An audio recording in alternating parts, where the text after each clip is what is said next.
কার আমি সুকৃতি দান। আশা করি আমরা সবাই ভালো আছেন। আমরা সবাই দেখছেন অ্যাস্ট্রো সলিউশন।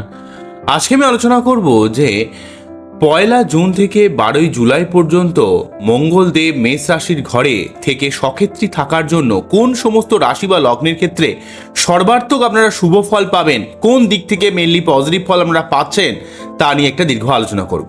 মূল আলোচনা আসার আগে আপনারা জানিয়ে অ্যাস্ট্রো সংক্রান্ত নিত্য নতুন টিপস পেতে আমার এই অ্যাস্ট্রো সলিউশন চ্যানেলকে সাবস্ক্রাইব করুন এবং পাশে থাকা বেল আইকনে ক্লিক করুন। চলে আসুন মূল আলোচনায়। প্রথমে বলবো, দেখুন মেষ রাশিতে আমরা জানি অগ্নিতত্ত্বের ঘর, অগ্নিতত্ত্বের ঘরে মঙ্গল যদি সক্ষেত্রী হওয়া মানে এখানে মঙ্গল তার নিজের ঘরে অ্যাক্টিভ ঘরে চলে এলো।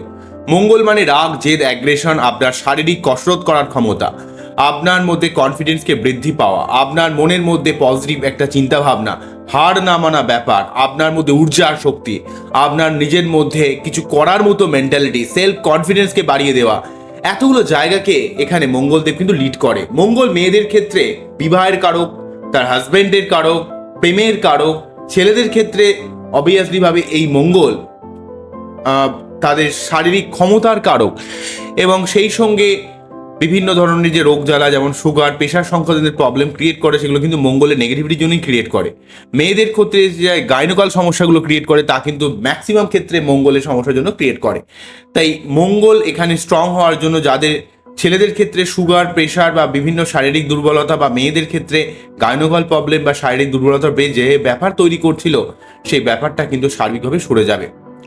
যে সমস্ত রাশি বা লগ্নের ক্ষেত্রে মঙ্গল শুভ গ্রহ বা মঙ্গল অ্যাকচুয়ালি ভাবে পজিটিভ ফল দিতে চায়, যাদের বার্থচার্টে মঙ্গল রিলেটেড বার্থচার্ট বা মঙ্গলের উপর ডিপেন্ড করেছে এমন বার্থচার্ট, তাদের ক্ষেত্রে কিন্তু তাদের কনফিডেন্সটা অনেক গুণে বেড়ে যাবে। তারা পরিশ্রম করতে পারবে, লড়াই করতে পারবে, তাদের জীবনে অনেক না হওয়া কাজ কিন্তু অবশ্যই সম্পূর্ণ হবে।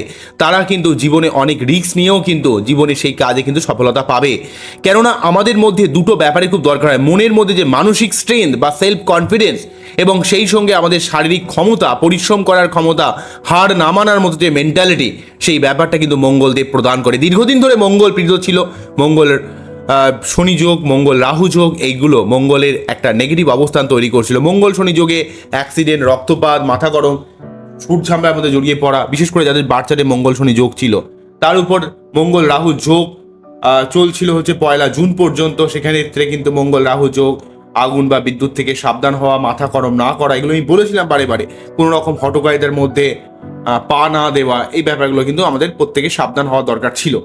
তো এখন কিন্তু মঙ্গল দীর্ঘদিন পর মঙ্গল কিন্তু মেষ রাশির ঘরে সক্ষেত্রী হয়ে যাচ্ছে এবং সেই সঙ্গে রাহু কেতুর যে নেগেটিভ প্রভাব বা শনি নেগেটিভ প্রভাব মুক্ত হচ্ছে। এক তো উচ্চস্থ বলবো না, একই সক্ষেত্রী প্রভাব, উচ্চস্থ বা সক্ষেত্রী, এখানে কিন্তু গ্রহটা কিন্তু অনেক স্ট্রং হয়ে যায়। তো সক্ষেত্রী নিজের ঘরেরও আসছে। ধরুন আপনি যখন আপনার নিজের ঘরে আসেন, বাইরে ধরুন কাজ করছেন, নিজের ঘরে এলে দেখবেন অনেক ভালো থাকেন। তেমনভাবে একটা প্ল্যানেট যখন তার নিজের অ্যাক্টিভ ঘরে আসে, তখন সেই গ্রহটা, তার বলবত্তাটা অনেক গুণে বেড়ে যায়, মানসিক স্ট্রেন অনেক গুণে বেড়ে যায়। আপনার মন যখন দুর্বল থাকে, তখন আপনার মনের মধ্যে মনে হয় যেন আপনি কিছু করতে পারবেন না, আপনার সব কিছুতেই ভয় তৈরি করে।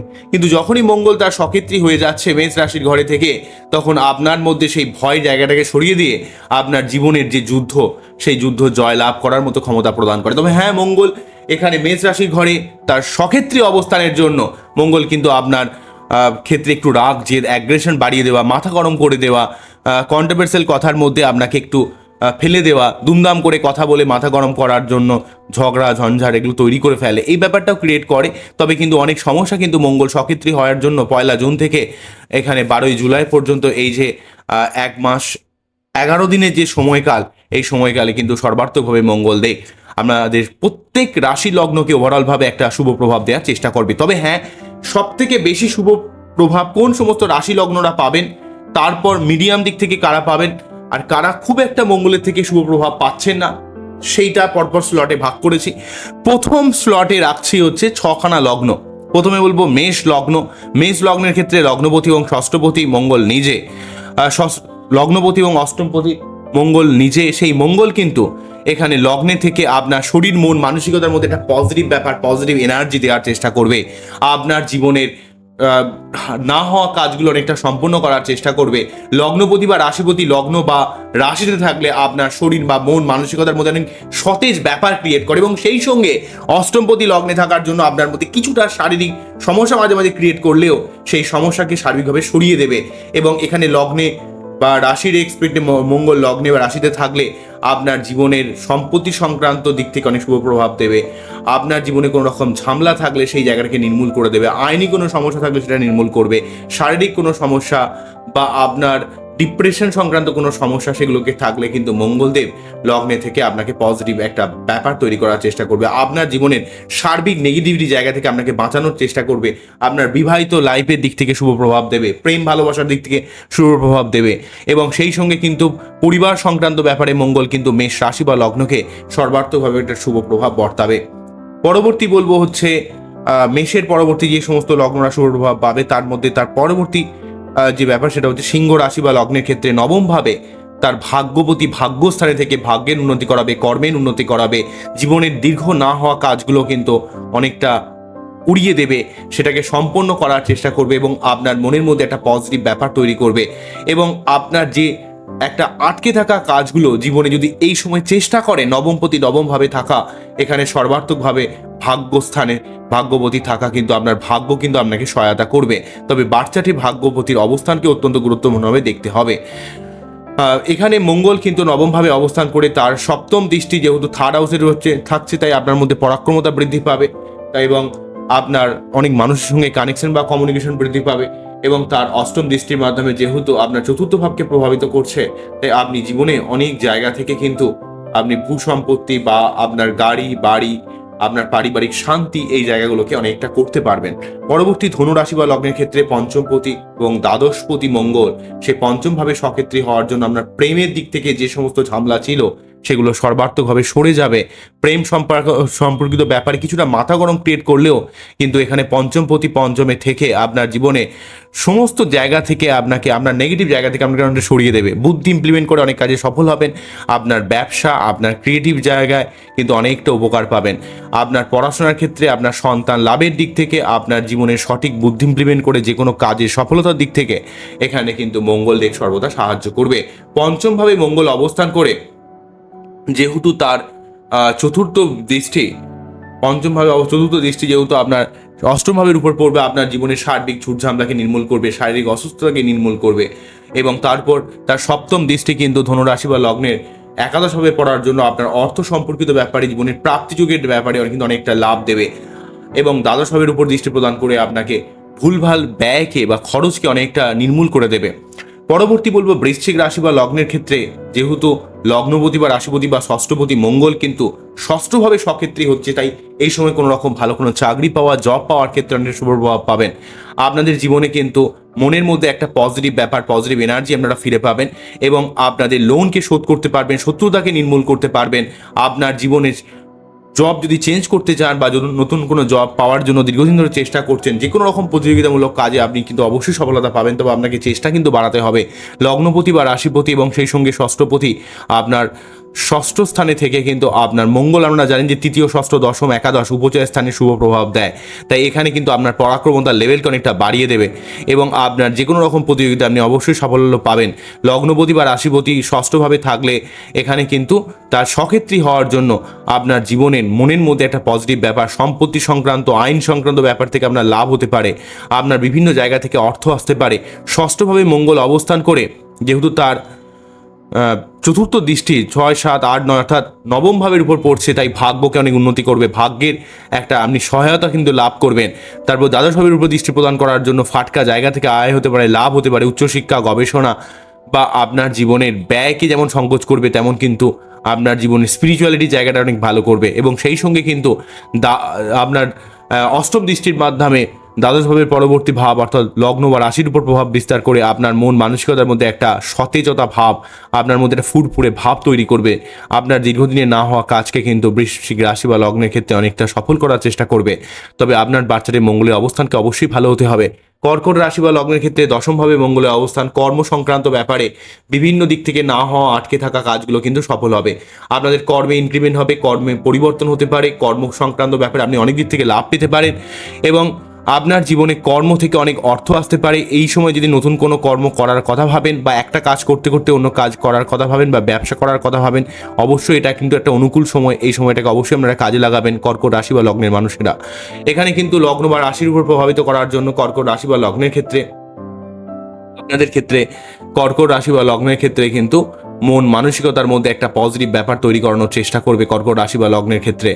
এখানে তার চতুর্থ দৃষ্টির মাধ্যমে কিন্তু আপনার আর লগ্নকে বা রাশিকে প্রভাবিত করার জন্য আপনার মনের মধ্যে একটা পজিটিভ ব্যাপার তৈরি করার চেষ্টা করবে এবং ফোর্থ হাউসের উপর দৃষ্টি প্রদান করার জন্য আপনার নতুন কোনো বাড়ি গাড়ি সম্পত্তি করা, মায়ের শরীর স্বাস্থ্যে কোনো রকম খারাপ থাকলে সেটাকে নির্মূল করা, সেই জায়গাটা ঠিক হয়ে যাওয়া এবং বাড়িতে কোনো মাঙ্গলিক অনুষ্ঠান সম্পন্ন হতে পারে এবং পঞ্চম ভাবের উপর দৃষ্টি প্রদান করে সন্তান লাভ, বুদ্ধি, প্রেম, ভালোবাসা, রোমান্টিকতা, ব্যবসা বা যে কোনো ক্রিয়েটিভ লাইনে কিন্তু কর্কট রাশি বা লগ্নের মানুষেরা অনেক দিক থেকে উন্নতি সাধন করতে পারবেন। পরবর্তী মীন রাশি বা লগ্নের মানুষেরা যেহেতু এক্ষেত্রে মঙ্গল হচ্ছে নবমপতি এবং দ্বিতীয়পতি, সেই মঙ্গল যেহেতু দ্বিতীয়ভাবে অবস্থান করছে তাই অর্থ সম্পর্কিত ব্যাপারে শনির সাথে চলার জন্য আপনার মধ্যে যে মানসিক ডিপ্রেশন, মানসিক চাপ, আপনার বিভিন্ন দিক থেকে যে খরচ বেড়ে যাচ্ছিল, এখানে কিন্তু মঙ্গলদেব দ্বিতীয়ভাবে অবস্থান করে অর্থ সম্পর্কিত ব্যাপারে আপনার কিন্তু গেইন হবে। এই সময় নতুন কোনো কর্মপ্রাপ্তি, নতুন কোনো বিজনেস যদি এই সময় করলেন, যেটা কিন্তু আপনার ক্ষেত্রে অনেকটা লাভদায়ক হবে এবং নিজের কথাকে প্রয়োগ করে, নিজের কথাকে ব্যবহার করে আপনি অনেক কাজে কিন্তু সাকসেস পাবেন। এবং সেই সঙ্গে নবমপতি এখানেও সক্ষেত্রী থাকার জন্য আপনার ভাগ্যের উন্নতি করবে, কর্মের উন্নতি করবে, আপনি ঐশ্বরিক একটা ক্ষমতা লাভ করবেন এবং উচ্চশিক্ষা, গবেষণা, স্পিরিচুয়ালিটি, জীবনের না হওয়া কাজগুলো আপনার জীবনে অনেকটা সফলতা দেবে। ভাগ্য সংক্রান্ত ব্যাপারে আপনি অনেকটা লাভ পাবেন। সেই সঙ্গে কিন্তু যেহেতু এখানে মঙ্গল কিন্তু সক্ষেত্রী থাকছে, সেই সঙ্গে একটা কথা মনে রাখতে হবে, যেহেতু মঙ্গল তার চতুর্থ দৃষ্টির মাধ্যমে ষষ্ঠভাবে দৃষ্টি দেওয়ার জন্য আপনার ক্ষেত্রে কর্ম সংক্রান্ত ব্যাপারে, শত্রুতা নির্মূলের ব্যাপারে, লোন শোধের দিক থেকে আপনি অনেকটা হেল্প পাবেন। অষ্টম ভাবের উপর দৃষ্টি প্রদান করার জন্য আপনার জীবনের শারীরিক সমস্যা বা আপনার জীবনের সার্বিক সমস্যাকে নির্মূল করতে পারবেন। পরবর্তী হচ্ছে আপনার অষ্টম দৃষ্টির মাধ্যমে নবম ভাবকে প্রভাবিত করার জন্য আপনি ভাগ্যর দিক থেকে একটা সার্বিক সহায়তা কিন্তু লাভ করবেন। তাহলে মেন সহায়তা পাবে হচ্ছে মেষ, কর্কট, সিংহ, বৃশ্চিক, ধনু এবং মীন, এই সমস্ত লগ্ন, অর্থাৎ মঙ্গলের যে লগ্নগুলো রইল অর্থাৎ মেষ, বৃশ্চিক, বৃহস্পতির যে লগ্নগুলো রইল মীন, ধনু এবং তারপর চন্দ্রের যে লগ্ন বা রাশি তারা হচ্ছে কর্কট লগ্ন বা রাশি এবং রবির যে লগ্ন বা রাশি সেটা হচ্ছে সিংহ রাশি বা লগ্ন। এই ছখানা লগ্ন বা রাশি সব থেকে শুভ প্রভাব পাবে, সব থেকে পজিটিভ ফল পাচ্ছে মঙ্গলের থেকে। তার পরবর্তী যারা পজিটিভ ফল পাবে তারা হলেন মিথুন রাশি বা লগ্নের ক্ষেত্রে ষষ্ঠপতি বা একাদশপতি মঙ্গল ষষ্ঠ বা একাদশপতি হয়ে যেহেতু একাদশভাবে অবস্থান করছে, তাই আপনার জীবনে প্রাপ্তি যোগ, আপনার জীবনে অর্থ সম্পর্কিত ব্যাপারে অনেক দিক থেকে আপনি লাভ পাবেন। আপনার জীবনে ফাটকা জায়গায় ইনভেস্ট করলে সেখান থেকে অনেক অর্থ আসতে পারে। আপনার জীবনে না হওয়া কাজ কিন্তু অনেকটা সফলতা দেবে এবং ষষ্ঠপতি যেহেতু সক্ষেত্রী হচ্ছে, তাই আপনার জীবনে সর্বার্থকভাবে এখানে রোগ জ্বালা নির্মূল করা, শত্রুতা নির্মূল করা এবং আপনার লোন শোধ করা এবং আপনার প্রতিযোগিতামূলক কাজে সাফল্য পাওয়া, অনেক জায়গা থেকে আপনার অর্থ সম্পর্কিত ব্যাপারে অনেক লাভ কিন্তু হবে। পরবর্তী যেটা বলবো সেটা হচ্ছে তুলা রাশি বা লগ্নের ক্ষেত্রে লগ্নপতি বা রাশিপতি, লগ্নপতি বা রাশিপতি যেহেতু লগ্নপতি বা রাশিপতির রেসপেক্টিভ সপ্তম পতি যেহেতু মঙ্গল, সেহেতু কিন্তু আপনার কিন্তু বিবাহ সম্পর্কিত ব্যাপারে, প্রেমের জায়গায়, রোমান্টিকতার দিক থেকে অনেকটা শুভ প্রভাব কিন্তু পাবেন সপ্তম পতি সপ্তমভাবে অবস্থান করার জন্য। ব্যবসার দিক থেকে, মানুষের সঙ্গে পাবলিক ডিলিংসের দিক থেকে, তবে হাজব্যান্ড ওয়াইফের মধ্যে একটু মাঝে মাঝে মনোমালিন্য ক্রিয়েট করতে পারে। সপ্তমভাবে মঙ্গল একটু অ্যাগ্রেশন বা একটু ইগোয়েস্টিক সমস্যা ক্রিয়েট করতে পারে। তো এরা কিন্তু সেকেন্ড স্লটে রইলো। এছাড়া সেকেন্ড স্লটে আরও দুটো লগ্ন রয়েছে, সেটা হচ্ছে মকর রাশি বা লগ্নের ক্ষেত্রে চতুর্থভাবে মঙ্গলের অবস্থান আপনার পরিবার সম্পর্কিত ব্যাপারে অনেক শুভ প্রভাব পাবেন। সম্পত্তি ক্ষেত্রে, কর্মক্ষেত্রের দিক থেকে শুভ প্রভাব পাবেন, অর্থ ইনকামের দিক থেকে শুভ প্রভাব পাবেন। কুম্ভ রাশি বা লগ্নের ক্ষেত্রে পরাক্রমতার দিক থেকে, লড়াকু মেন্টালির থেকে, যে কোনো কাজের দিক থেকে আপনি সফলতা লাভ করবেন, ভাগ্যের উন্নতি হবে, আপনার কর্ম সম্পর্কিত ব্যাপারে অনেকটা উন্নতি পাবেন। তবে পরবর্তী বৃষ রাশি বা লগ্ন বা কন্যা রাশি বা লগ্ন খুব একটা শুভ প্রভাব না পেলেও বৃষ রাশি বা লগ্নের ক্ষেত্রে দ্বাদশপতি মঙ্গল এবং সপ্তমপতি মঙ্গল যেহেতু সক্ষেত্রী হচ্ছে, বিবাহ বা প্রেমের দিক থেকে ভালো হলেও কিছুটা ব্যয়কে বেড়ে যেতে পারে। তবে একটু ব্যয়কে সংযত করতে চেষ্টা করুন, মাথা গরম কম করবেন এবং দ্বাদশভাবে মঙ্গল কিন্তু কিছুটা পেটের সমস্যা ক্রিয়েট করতে পারে। তবে বৃষ রাশি বা লগ্নের ক্ষেত্রে যেহেতু সে সপ্তমপতি এবং দ্বাদশপতি সক্ষেত্রী হচ্ছে, সেক্ষেত্রে কিন্তু বিবাহ সম্পর্কিত ব্যাপারে, ব্যবসার দিক থেকে, প্রেমের দিক থেকে অনেকটা শুভ হলেও কিছুটা খরচকে আপনাকে সংযত করতে হবে। আচ্ছা, কন্যা রাশি বা লগ্নের ক্ষেত্রে অষ্টমপতি যেহেতু অষ্টমপতি অষ্টমে থাকছে, সেখানে কিন্তু আপনাদের শরীর স্বাস্থ্যের ব্যাপারে একটু যত্নশীল হতে হবে। আপনার যে কোনো আইনি প্রবলেমের দিক থেকে সাবধান হতে হবে। মেয়েদের ক্ষেত্রে গাইনোকল সমস্যা, বিবাহিত জীবনের সমস্যা, ছেলেদের ক্ষেত্রে সুগার প্রেশার সংক্রান্ত সমস্যার ব্যাপারে আপনাকে সাবধান হতে হবে। খুব একটা শুভ প্রভাব কিন্তু পাবে না হচ্ছে কন্যা। সব থেকে বেশি শুভ প্রভাব পাবে হচ্ছে প্রথম যে রাশি লগ্নগুলো বললাম, অর্থাৎ অগ্নিতত্ত্ব এবং জলতত্ত্বের রাশি লগ্নগুলো সব থেকে শুভ প্রভাব পাবেন। সেটা হচ্ছে মেষ, বৃশ্চিক, অনু, মীন, কর্কট এবং সিংহ। তারপরের স্লটে রইল হচ্ছে তুলা এবং মিথুন। তার পরের স্লটে থাকছে হচ্ছে মকর, কুম্ভ, এবং লাস্টের স্লটে যারা থাকছে তারা হচ্ছে বৃষ এবং কন্যা। এইভাবে কিন্তু মোটামুটি মঙ্গল সার্বিকভাবে কিন্তু শুভ বা অশুভ ফল দিয়ে দেবে। আমি যে সমস্ত লগ্ন বা রাশির ক্ষেত্রে শুভ প্রভাবের কথা বললাম তাদের ক্ষেত্রে কিন্তু সর্বাত্মকভাবে মেন যে জায়গাগুলো বলতে হবে, আমি যে পজিটিভ ব্যাপারগুলো বললাম সেগুলো তখনই যতটা পজিটিভ হবে যদি আপনার রাশি বা লগ্নের এক্সপেক্টে মঙ্গলীয় অবস্থান একটু স্ট্রং হয়। মঙ্গলীয় অবস্থান স্ট্রং হলে কিন্তু আপনি সার্বিকভাবে শুভ প্রভাব পাবেন। যদি অবস্থান স্ট্রং না হয় তাহলে কিন্তু এতটাও শুভ ফল কিন্তু পাবেন না, এটা কিন্তু আপনাকে মনে রাখতে হবে। আজকে এখানে থামতে হবে। আমাদের প্রত্যেকের এই মঙ্গলের এই প্রভাবটাকে, শুভ প্রভাবটাকে কাজে লাগানোর জন্য আপনাকে অবশ্যই কিন্তু তার জন্য পজিটিভভাবে কিন্তু চেষ্টা করে যেতে হবে, লড়াই করে যেতে হবে। তাহলে কিন্তু আপনি অনেক কাজে কিন্তু সফলতা লাভ করবেন। বোঝা গেল কি বললাম? অবশ্যই কিন্তু আপনাকে সেই জায়গাগুলোকে একটু চেষ্টা করে যেতে হবে। যদি আপনি চেষ্টা করতে পারেন, মঙ্গল কিন্তু আপনাকে সর্বোত্তমভাবে শুভ প্রভাব দেওয়ার চেষ্টা করবে। মঙ্গল যেহেতু এক্ষেত্রে এই দেখতে পাওয়া যায়, মঙ্গল যেহেতু অ্যাকচুয়ালি যাদের বাচ্চাদের মঙ্গলের অবস্থান খারাপ রয়েছে তাদের অবশ্যই প্রতি মঙ্গলবার 3 বার করে হনুমান চল্লিশা পাঠ করবেন। রেড কোরাল পড়তে পারেন, রক্তপ্রবাল, অথবা আপনারা কার্নেলিয়ান পড়তে পারেন। কার্নেলিয়ান বলেও একটা স্টোন রয়েছে যেগুলোর দাম অনেক কম, তবে তাও যদি না পড়তে পারেন অনন্ত মূল পড়তে পারেন। আপনার বাচ্চাদের মঙ্গল সংক্রান্ত সমস্যা থাকলে হনুমান চল্লিশার প্রতি মঙ্গলবার 3 বার পাঠ করলেও কিন্তু অনেক উপকার পাওয়া যায়। বোঝা গেল কি বললাম? আজকে এখানেই থামতে হবে। আমার এই অনুষ্ঠানটিকে আপনাদের কতটা ভালো লাগলো সেটা কিন্তু অবশ্যই আমাকে কমেন্ট সেকশনে জানাবেন। আবারও দেখা হবে নতুন কোনো ভিডিও নিয়ে। নমস্কার, থ্যাংক ইউ।